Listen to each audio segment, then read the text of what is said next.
नवा साले नवा नवा सगी से साथी से मिलाव रे हार मिलाव संगी गले से लगाव रे ये संगी हैप्पी न्यू ईयर बोलो थमोया ये संगी हैप्पी न्यू ईयर ये संगी बोलो थमोया ये जोड़ी हंसी खुशी रह परिवार। लीजिए सोनी जी का एक जबरदस्त गीत पर जी अपन पूरी तैयारी रखबे और मन के झुमाए कर प्रयास करबे। बहुत बहुत धन्यवाद सोनी जी।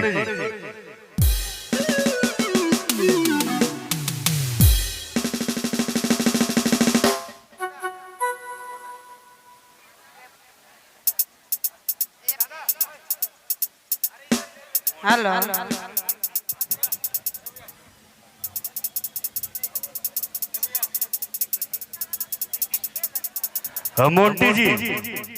मोंटी जी आप जहाँ कहीं भी हैं आपसे निवेदन है कि जगदीश भाई आपको याद कर रहे हैं, आप मंच में आ जाएंगे। मोंटी जी आप जल्द से जल्द मंच में आ जाएंगे। मोंटी जी को लिबिरा जगदीश भाई आपको याद कर रहे हैं।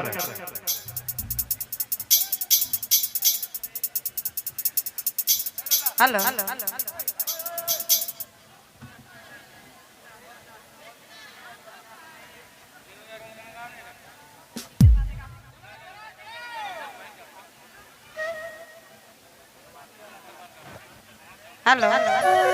चलो एक गाना बात फरमाइश पूरा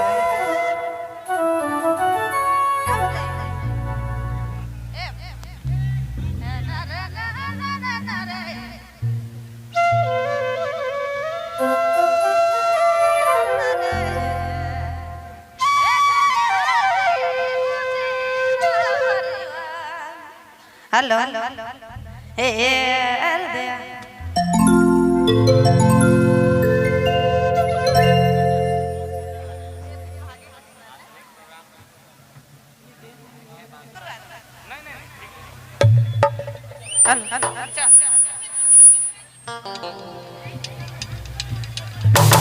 क्या बात है?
एक बार जोरदार ताली हो चाहिए भाई।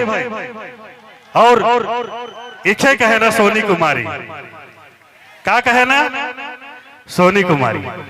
और सोनी कुमारी जो गाना लेके आना है और उनकर गाना में खुश हो के पुरस्कार कर भाई वो उछा रहा है। जब मैं तेरे संग समय लूँ, रुको भाई रुको, मैं पढ़ लेता तेरे संग।